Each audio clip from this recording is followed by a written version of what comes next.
Big boss Telugu season 9 చివరి స్టేజ్కి చేరుకుంది. ఈ వారం మొత్తం ఫ్యామిలీ వీక్ ఎపిసోడ్లో భాగంగా హౌస్లోకి కంటెస్టెంట్స్ ఫ్యామిలీ మెంబర్స్ కూడా వచ్చారు. అయితే 77వ ఎపిసోడ్లో మరికొంతమంది ఫ్యామిలీ మెంబర్స్ని స్టేజ్ పైకి తీసుకొని వచ్చారు హోస్ట్ నాగార్జున. అయితే సర్ప్రైజ్ ఏంటి అంటే డెఫినెట్గా భరణి శంకర్ కోసం జనసేన పార్టీ ప్రధాన కార్యదర్శి అండ్ శాసన మండలి సభ్యులు నాగబాబు బిగ్ బాస్ స్టేజ్ పైకి రావడం. ఎమ్మెల్సీగా జనసేన పార్టీ ప్రధాన కార్యదర్శిగా నిర్మాతగా నటుడిగా బిజీగా ఉండే నాగబాబు బిగ్ బాస్ కంటెస్టెంట్ కోసం రావడం నిజంగానే సర్ప్రైజింగ్ అనిపించింది. భరణి కోసం ఈ స్టేజ్ పైకి ఫస్ట్ వస్తుంది భరణి తల్లి. అతని గురువు అని నాగార్జున ప్రకటించగానే అతని మొహం వెలిగిపోయింది. స్టేజ్ పై భరణి తల్లి విజయలక్ష్మితో పాటు నాగబాబు రాగానే సర్ప్రైజ్ అయిపోయారు భరణి శంకర్. వాళ్ళని చూడగానే సాష్టాంగ నమస్కారం చేశాడు భరణి. థ్యాంక్ యూ గురువు గారు, ఇంత బిజీలో కూడా నేను నా కోసం రావడం అస్సలు నమ్మలేకపోతున్నాను అంటూ కూడా ఎమోషనల్ అయ్యారు భరణి. బిగ్ బాస్ హౌస్లో నాకు ఇంతకు మించిన మంచి మూమెంట్ లేదు సార్ అని కూడా చెప్పారు. ఇది చాలు నా లైఫ్కి, ఇదే బెస్ట్ మూమెంట్. నా గురువు నా తల్లి ఇద్దరు నా కోసం వచ్చారు, చాలు సార్, ఇది జీవితాంతం రుణపడి ఉంటాను సార్ అని కూడా చేతులెత్తి మొక్కారు భరణి. ఇకపోతే నాగబాబు మాట్లాడుతూ బిగ్ బాస్ ఆటే కాదు, హోస్టింగ్ కూడా అంత ఈజీ కాదు.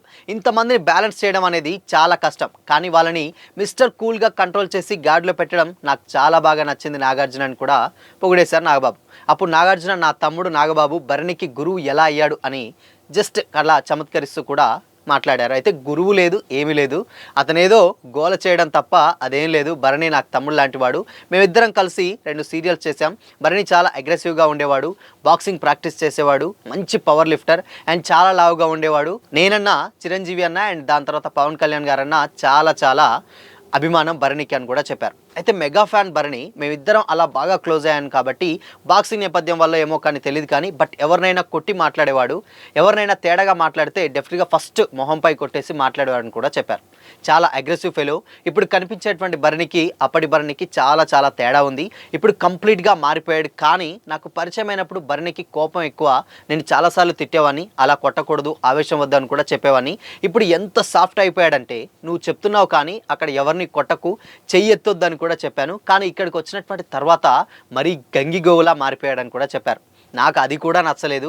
ఓవర్ సాఫ్ట్ అయిపోయాడు, చెయ్యి కొట్టుకోమంటే నోరు కూడా కుట్టేశాడు అండ్ కట్టేసుకున్నాడు అని కూడా కొన్ని ఇలా మాట్లాడాడు.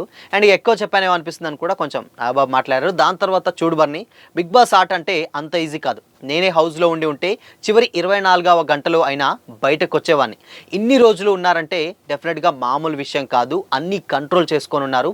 భరణి చాలా బాగా ఆడుతున్నాడు అండ్ అక్కడ ఆడుతున్నటువంటి వాళ్ళలో కూడా నీకన్నా కూతురు ఉన్నా కానీ డెఫినెట్గా కూడా టఫ్ ఫైటే ఇస్తుంది అని కూడా అది ఎవరైతే ఉన్నారో వాళ్ళకు కూడా ఇవ్వాలని కూడా చెప్పారు.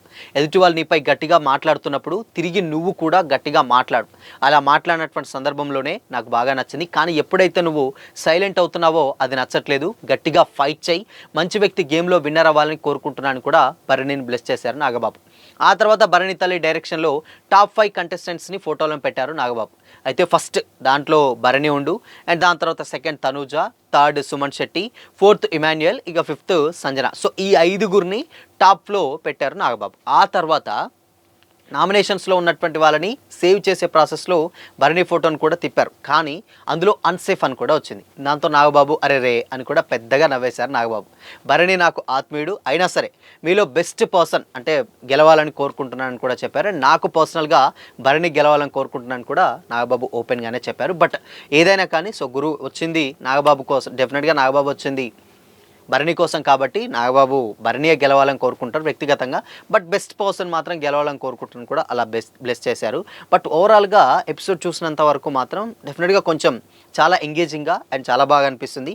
కాకపోతే ఇక్కడ విషయం ఏంటంటే అండ్ ఇక్కడ భరణి శంకర్ స్టార్టింగ్లో ఉన్నటువంటి అగ్రెసివ్ అండ్ దాని తర్వాత అలా ఆయన ఒరిజినాలిటీని కొంచెం అలానే మిస్ చేసుకోకుండా ఆడితే బాగుంటుంది. ఇప్పటికైనా కొంచెం ఆయన గేమ్ని అవతల వాళ్ళు ఏదైనా తిట్టినప్పుడు కానీ లేకపోతే ఏదైనా డిఫెన్స్ చేసినప్పుడు కానీ బట్ ఈయన కూడా రియాక్ట్ అయితే బాగుంటుందని కూడా అక్కడ నాగబాబు అయితే చెప్పడం జరిగింది. బట్ ఓవరాల్గా మాత్రం డెఫినెట్గా భరణి మాత్రం కొంచెం ఎమోషనల్ అయ్యాడు. బట్ అది ఫ్యామిలీ వీక్ కాబట్టి కొంచెం హ్యాపీగానే ఫీల్ అవుతున్నారు. అయితే ఈసారి అంటే ఈ వీక్ మరి ఎవరు ఎలిమినేట్ అయ్యారు ఏంటి అనేది కూడా చాలామంది ఇక్కడ సోషల్ మీడియాలో అయితే కామెంట్ చేస్తున్నారు. బట్ ఈ వీక్ మాత్రం అంటే ఇది ఫ్యామిలీ వీక్ కాబట్టి డెఫినెట్గా ఈ వీక్ ఎలిమినేషన్ అనేది లేదు.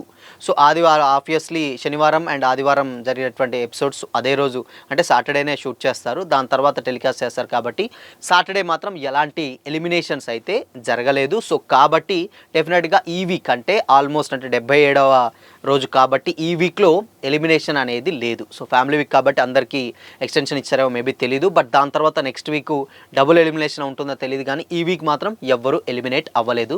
సో ఇక నెక్స్ట్ ఇప్పుడు ఉన్నటువంటి వాళ్ళందరూ కూడా ది బెస్ట్ పర్ఫార్మర్సే. నెక్స్ట్ వీక్ ఎవరు ఎలిమినేట్ అవుతారు అనేది ఇక్కడ ఒక పెద్ద క్వశ్చన్ మార్క్. ఎందుకంటే ప్రతి ఒక్కరు ఉన్న దాంట్లో ది బెస్ట్ ఇచ్చేటువంటి పర్సన్ ఇప్పుడు ఎవరు పోయినా ఇప్పటి నుంచి అంటే ఉన్నంత వాళ్ళు కామనర్స్ వెళ్ళిపోయారు, కొంచెం గేమ్ ఆడడం వాళ్ళు అందరూ కూడా వైల్డ్ కార్డ్ ఎంట్రీస్ కూడా అందరు క్లోజ్ అయిపోయారు కాబట్టి ఇప్పటి నుంచి వెళ్ళి ఉన్నది ఒక అసలైన ఆటను కూడా చాలా క్లియర్గా అర్థమవుతుంది. సో మరి నెక్స్ట్ వీక్ డబుల్ ఎలిమినేషనా లేదంటే సింగిల్ ఎలిమినేషనా తెలియాలంటే మాత్రం వెయిట్ చేయాల్సిందే. బట్ ఈ వీక్ మాత్రం నో ఎలిమినేషన్, ఆల్ హ్యాపీస్ అని అయితే చెప్పొచ్చు. సో మరి ఈ వీక్ కాకుండా నెక్స్ట్ వీక్ మరి డబుల్ ఎలిమినేషన్ అయితే ఎవరు ఎలిమినేట్ అవుతారు అనుకుంటున్నారు? మీ ఒపీనియన్ని కామెంట్ చేసి చెప్పండి.